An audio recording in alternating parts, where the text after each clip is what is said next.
அஸ்ஸலாமு அலைக்கும். Hi friends, welcome to my channel home maker life style.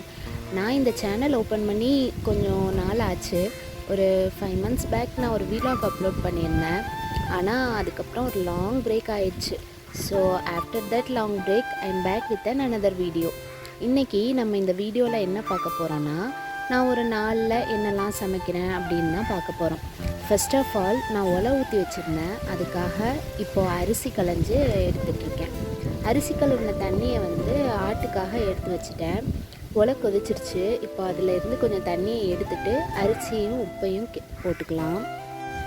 அதுக்கு நடுவில் கொஞ்சம் பாத்திரம் இருந்துச்சு, அதையும் கழுவி எடுத்து வச்சிடலாம் அப்படின்னு சொல்லிட்டு ஸ்டார்ட் பண்ணிட்டேன்.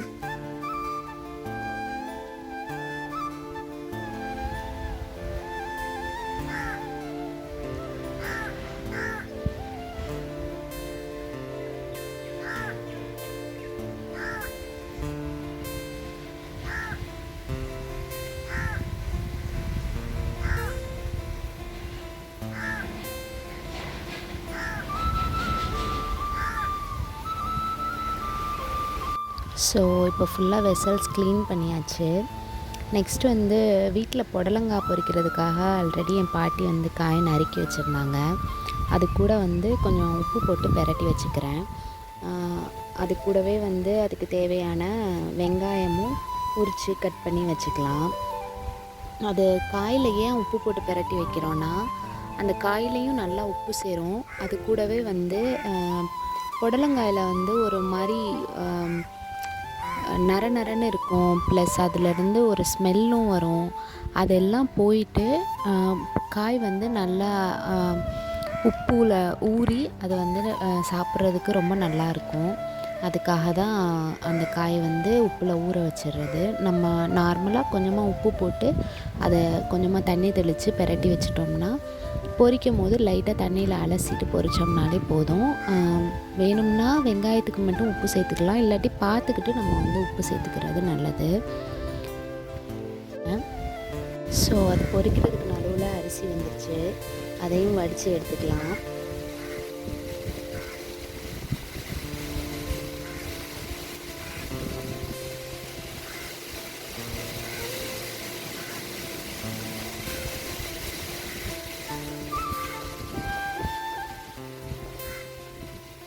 So let's start to fry this knicker now. First எண்ணெயை காய வச்சுட்டு வெங்காயம் பட்டை மிளகாய் வதக்கி நல்லா அதை பொரிய விட்டுக்கலாம். ஃபஸ்ட்டு வெங்காயத்தை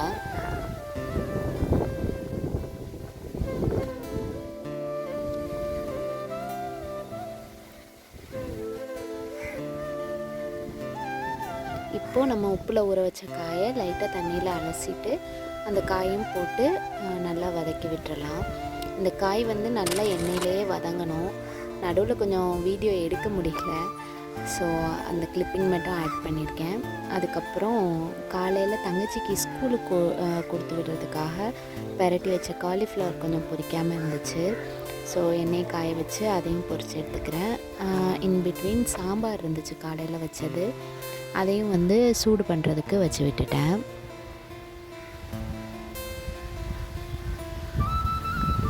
இப்போது காலிஃப்ளவரை நல்லா பெரட்டி விட்டு அது பொரிஞ்ச பின்னாடி நம்ம எடுத்து வச்சுக்கலாம்.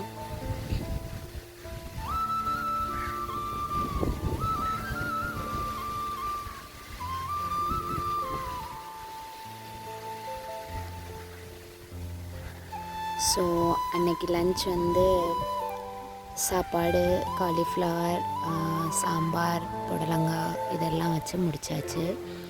ஸோ வீலாக் அப்படியே ஈவினிங் கண்டினியூ ஆகுது.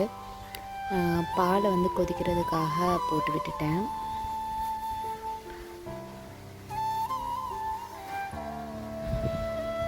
இப்போது பால் கொதிச்சிருச்சு.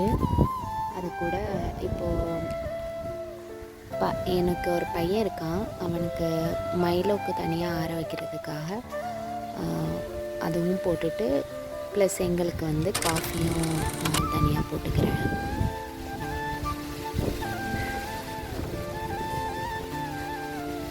இப்போ பாலை ஊற்றிக்கிடலாம்.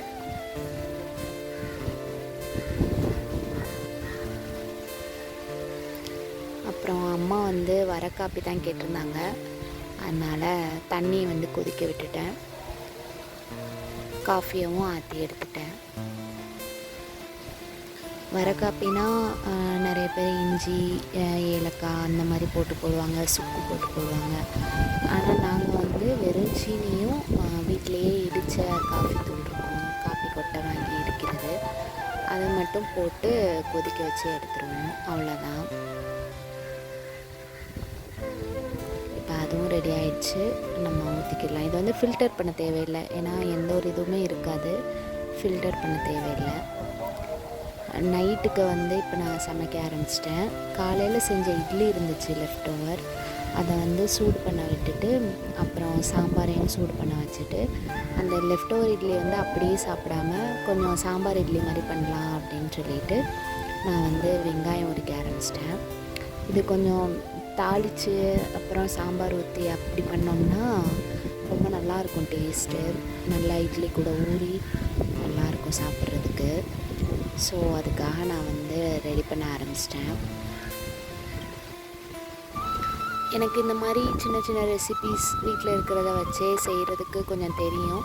உங்களுக்கு வந்து ஏதாவது ரெசிபீஸ் தெரியணும், வீட்டில் இருக்கிறத வச்சே சமைக்கணும், அந்த மாதிரி சிம்பிளான ரெசிபீஸ் எதுவும் வேணும்னா என்கிட்ட வந்து கமெண்ட்டில் கேளுங்க. எனக்கு தெரிஞ்சிச்சுன்னா நான் கண்டிப்பாக வந்து ஈஸியான மெத்தடில் நான் உங்களுக்கு செஞ்சு வீடியோ அப்லோட் பண்ணுறேன். ஸோ அந்த சாம்பார் இட்லிக்காக வெங்காயத்து கூடவே கருவேப்பிலையும் ஒரே ஒரு பச்சை மிளகாயும் நான் எடுத்திருக்கேன், அதை வந்து கட் பண்ணி வச்சுக்கிறேன்.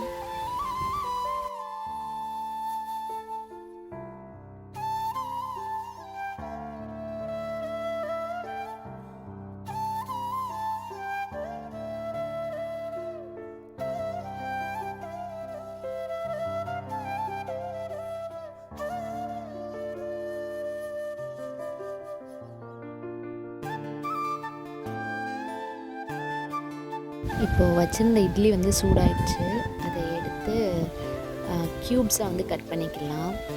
ஏன்னா க்யூப்ஸாக கட் பண்ணும் போது நம்மளுக்கு இட்லிக்குள்ளே நல்லா சாம்பார் ஊறி சாப்பிட்றதுக்கு நல்லாயிருக்கும், அதுக்காக தான். அது கட் பண்ணும் போது கையில் சுடுது, அதுக்காக தான் நான் வந்து கையை இது பண்ணி எடுக்கிறேன்.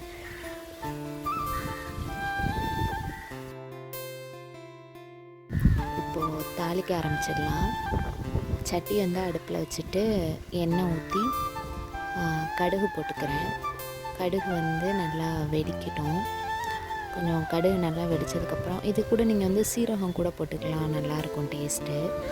கடுகு பொரிஞ்சோடனே நம்ம வெட்டி வச்சுருக்கிற வெங்காயம், கருவேப்பிலை, அப்புறம் பச்சை மிளகா இதை வந்து போட்டுக்கலாம். சாம்பார்லேயே வந்து நம்ம ஆல்ரெடி உப்பு போட்டிருக்கோம், அப்புறம் இட்லியில் உப்பு இருக்கும், அதனால் வெங்காயத்துக்கு மட்டும் வெங்காயம் வதங்குறதுக்காக அதுக்கு தேவையான அளவு மட்டும் கொஞ்சமாக உப்பு சேர்த்துக்கலாம். எந்த டிஷ்ஷஸ் வந்து செஞ்சாலுமே உப்பு வந்து ஃபஸ்ட்டே நிறைய போட்டோன்னா அதுக்காக எதுவும் பண்ண முடியாது. ஸோ கொஞ்சம் கொஞ்சமாக போட்டோன்னா நம்ம வந்து டேஸ்ட் பார்த்துட்டு பத்தலைன்னா கூட திருப்பி சேர்த்துக்கலாம். அதிகமாகிடுச்சுன்னா மோஸ்ட்லி எதுவும் பண்ண முடியாது. ஸோ எக்ஸ்ட்ரா ஃப்ளேவருக்காக கொஞ்சமாக நான் சாம்பார் தூளும் சேர்த்துக்கிறேன் இந்த வெங்காயத்துலேயே. ஏன்னா வெங்காயம் வந்து வெறும் பச்சையாக இருந்துச்சுன்னா அந்த ஃப்ளேவர் வந்து இருக்காதுன்னு சொல்லிட்டு இப்போ நம்ம வெட்டி வச்சுருக்கிற இட்லியும் வந்து இது கூடவே சேர்த்து நல்லா பிரட்டி விட்டுக்கலாம். இப்போ இதை வந்து ஆஃப் பண்ணிவிட்டு அடுப்பை, அதுக்கப்புறமா நம்ம பிளேட்டிங் பண்ண ஆரம்பிச்சிடலாம். ஒரு பிளேட்டில் வந்து நம்ம தாளித்து வச்ச இந்த இட்லியை போட்டுட்டு அப்புறம் நிறைய தாராளமாக சாம்பார் ஊற்றுங்க. சாம்பார் இட்லினாவே வந்து சாம்பார் நிறைய இருக்கணும். இதில் வந்து கொஞ்சம் ஸ்வீட் டேஸ்ட்டுக்காக நீங்கள் வந்து சர்க்கரை கூட இதில் சேர்த்துக்கலாம். எப்படின்னா நம்ம வெங்காயம் தாளிக்கிறோம்ல, அப்போ வந்து சர்க்கரை சேர்த்திங்கன்னா கொஞ்சம் ஸ்வீட்னஸோடு இருக்கும், நல்லாயிருக்கும். அதுவுமே சாம்பார் இட்லிக்கு கடைசியில் கார்னிஷிங் பண்ணியாச்சு கொத்தமல்லி போட்டு. அப்புறம் தோசையும் ஊற்ற ஆரம்பிச்சிட்டேன். ஏன்னா பத்தாததுக்கு தோசையும் சாப்பிட்டுக்கலாம் அப்படின்னு சொல்லிட்டு ஒரு 2 தோசை ஊற்றி முடித்தாச்சு. ஸோ அவ்வளோதான் ஃப்ரெண்ட்ஸ், இதோட இந்த விலாக் முடியுது. உங்களுக்கு ஏதாவது இந்த வீடியோஸ் நான் பண்ணுறதுல சஜஷன்ஸ் இருந்துச்சுன்னா எனக்கு கண்டிப்பாக கமெண்ட்ஸில் சொல்லுங்கள்.